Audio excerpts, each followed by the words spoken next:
Greetings, greetings, greetings. You are now tuned into the vault. Trust Christian, own nothing, control everything. Just want to thank you for tuning in live, listening to replay. Always appreciate everybody that tunes in live, listens in a replay. For all the long-time listeners, and as well, uh, we got new listeners as well. So we always appreciate everybody for tuning in live, listening to replay. People that are, archive listeners that are new, people that are old. Always appreciate you all. Thank you all. Definitely going to start out with this episode. This is the Vault episode 316, Words in Trust. I definitely want to make this episode. This was actually a requested episode by trustees.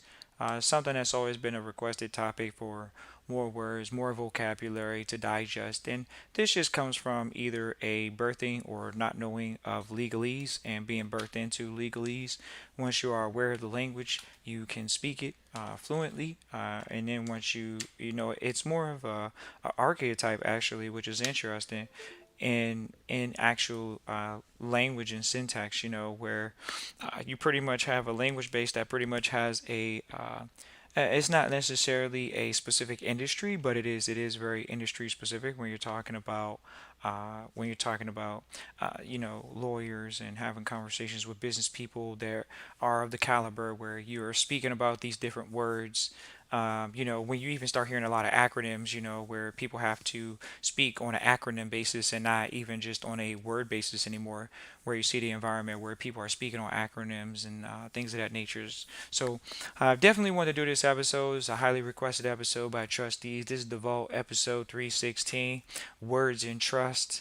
And so we definitely wanted to do this episode because it just is so for the trustees that have asked about it throughout the years, and that the years is really just asking pretty much what are the words that I need to know as a trustee, what are the basic words, things of that nature. So when we get into what are the basic words, we're going into what trustees are talking about. Oh, I'm trying to be a trustee. So, well, if you're looking to be a trustee, you got to know what a trust is. You got to know what creates a trust. You got to know what roles are in a trust. You got to know who's it set up for. What benefit is it set up for. So we talk about purpose and things of that nature. So once again, we can go into some of the technical words, which we are going to go into in this episode, which are technical words. Particularly when we talk about words in trust, we're talking about the technical words now. Pretty much the words that are germane to trust. But what's so interesting is trust is pretty much a silhouette or a outlining of what would be inside of the box, which would be contracts. It has a primary contract and then it has subset contracts. So episode is not intended to be legal advice. This is a conversation with entrepreneurs, people that are building businesses, people that are looking to learn languages of legalese and things of that nature. So we're having an open conversation about it. Once again, words in trust. So when you go in trust, of course you're going to know what a trust is, what a grantor is, what a beneficiary is, what an indenture is. You're going to know what declarations are. Uh, you're going to know what property is. You got to know what different types of property is because they have real property, real estate. They have a lot of different avenues you can go about property. So a lot of things are in trust because a lot of things are contracts. So when you look at the word trust, you're looking at the word contracts. There's a lot of subsects of contracts. So this is why we encourage our trustees to get a lot of older dictionaries, because they can be able to learn this full sense of the word from its original meaning up until now, currently. So that will be the case. We always encourage our trustees to come to the class with a Black's Law dictionary. So most of our trustees, or pretty much all of our trustees that enroll in the program, have, it's all of them for the most part, that enroll in the program have Black's Law dictionaries, which it just shows you're building a culture of people that are wanting to be aware, wanting to be in the know, wanting to have the words that they need, the language, the dictionary that they need to decipher the words that are sitting in front of them. And so they understand that the contracts that they're reading on everyday basis does not mean what the people say colloquially. So they have to move in a way in which they understand and start understanding the language base. And that's in contracts. So that's what trust really looks around, is more contracts. So we're gonna say shout out to Mississippi. Appreciate Mississippi for tuning in live, listening to replay. Shout out to Mississippi. Always appreciate Mississippi for tuning in live, tuning in replay. Shout out to Mississippi. So words. We've given quite a few words out, but we talk about property. Um, let's go into some of the elements of the what would be considered contract language. You got to know what the word finance means. You want to know what an arbitrage is. You want to know what a line of credit is. You want to know um, what credit is. You want to know what debt is. You want to be very clear about those things. You want to know what cash flow is. Um, these are things that we have to learn in a language base, because even if we're talking about portfolio, if we're talking about investment, if we're talking about, and I'm naming words right now, if we're talking about management of assets, or if we're talking about asset, if we're talking about liability, these are the words that are in the top, 100, 200 words that you have in your vocabulary, which are generally on most asset managers' vocabulary in their environment. So, but particularly in trust, when we talk about even confidentiality, when we talk about non-circumvent, these are words that have to be in your vocabulary so you can know how to speak to people in this manner. When we talk about non-compete, so many people in the public think, oh man, there's no such thing as competition. Competition doesn't exist. But then for some odd reason in the private, people have you sign a non-compete agreement. Why? Because they're trying to protect their intellectual property. Those are words you can research. Research intellectual property. Because remember, that falls under property. And so you see subsects of words a lot of times. There's many different types of trust. So there's subsects of words. Alrighty. We need to get into partnerships. We need to get into different type of entities now. We need to look and see what the word entity means. A lot of people approach us about the social and a straw. They call it the straw something, or all these different things. Where they, people come and say, well, I have this all capital letter entity in my control. First of all, the entity wouldn't be able to survive without a operator. They talk about this. It's the person as the fiduciary. Are you in a fiduciary capacity or no? So you got to know what fiduciary means. You got to know what capacity means. Let's see what else are we talking about here. You want to know the different forms of law. Even when you're in trust, you want to know the forms of law. You want to know the forms of law. How many people don't know the forms of law? Substantive law, comparative law, penal law. I mean, these are conversations that either you consider yourself a lay, which means you don't know it, a layman, or are you a lowman? Are you somebody that knows this? Are you an erudite? Are you an expert at this? Are you putting mileage on your vocabulary to learn the legalese that you need to operate within a world of contracts, implied or expressed? Did you know they have laws for space? They have laws for space. So they have laws governing things. We need to know the law systems. There's many different law systems. There's Sharia law, there's civil law, Napoleonic law. We want to be aware of these law systems as you travel, as you are an international trustee. Remember, you're an international trustee.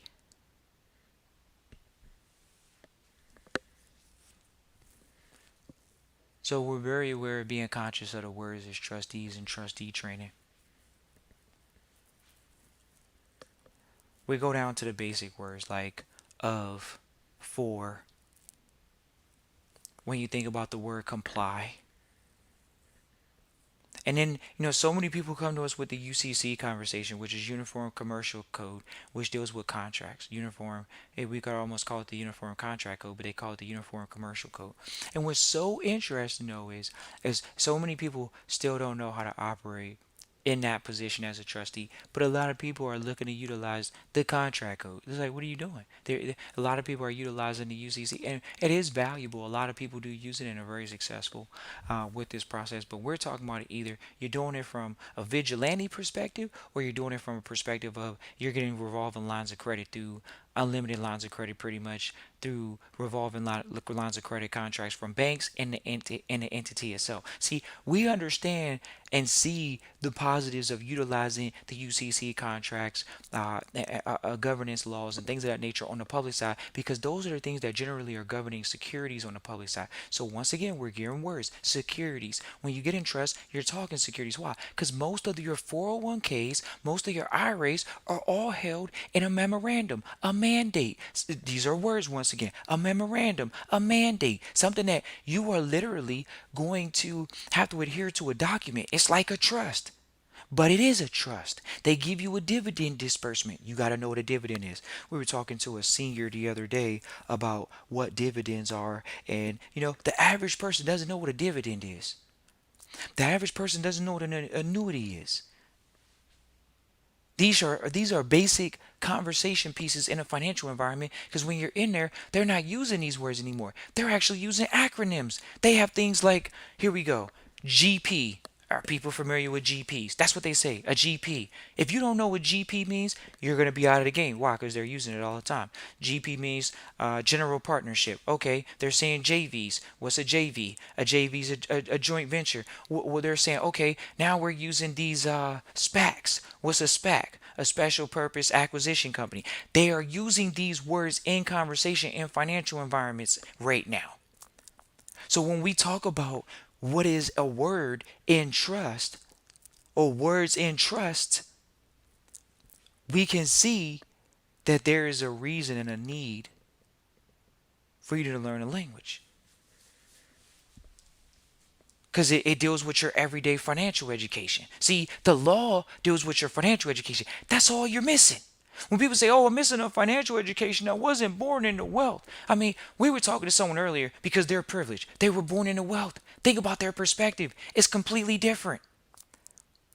But they have their financial education. They had it from birth. They were brought up around it.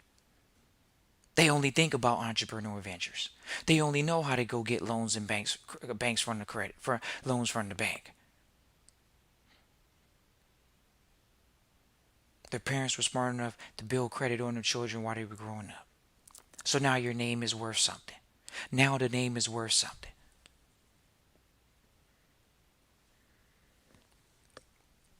So we're talking about the words. The words are everything. They're the syntax that controls the foundation in which we're walking on. And so when we talk about it in trust, what other words are we looking for, ladies and gentlemen?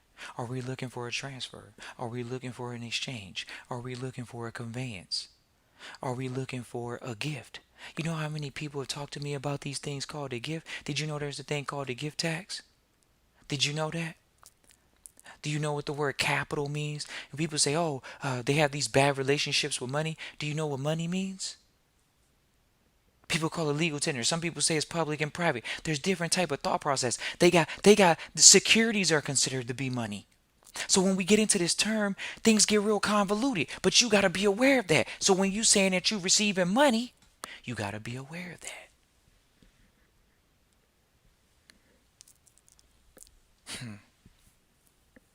We read the dictionary for 2 years straight. How many of y'all gonna read the dictionary for 2 years straight? Just sitting in your house, not going out, studying the dictionary, so you can go out and have a great conversation with a lawyer, a great conversation with an accountant. You think 2 years of studying is not gonna make you right? Trust Christian in the vault. It does.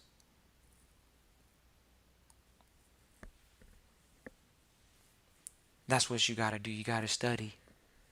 You got to hit the books. So many people come to the vault and they say, "Oh, I need to learn a trusteeship. I need to learn a trusteeship." Okay, you got to learn a trusteeship,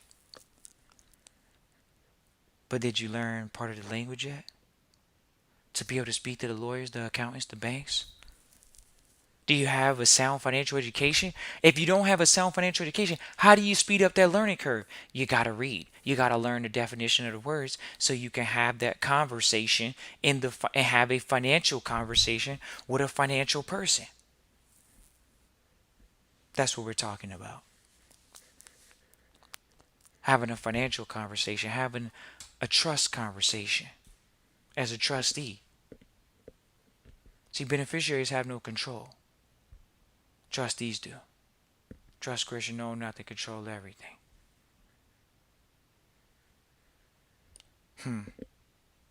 Words in trust. We know that we're giving out the short episodes right now. You don't need a lot. You got a lot of words to digest in 15 minutes. It's time to get those words for you to email the vault, Christian at trustchristian.com. Get a consultation. Let's get going with trusteeship. Christian at trustchristian.com. People listen to these episodes, they move forward. It's Christian at trustchristian.com. You do trustee training. You learn a full list of words. You learn cases. So now that you know the words, you can read the cases. There's set cases in trustee training. And then there's contracts in training. So you can read contracts that you can research and research the contract. You got to have contracts to research. Those are cases. Previous contracts that were either won or lost.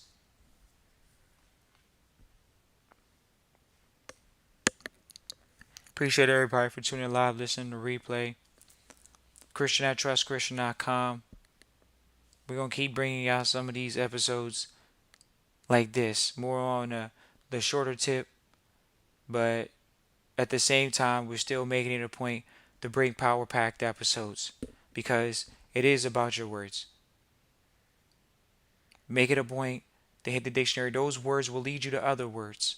Search public, search private, search international. We can do this all day, ladies and gentlemen. It's Christian at trustchristian.com. Peace.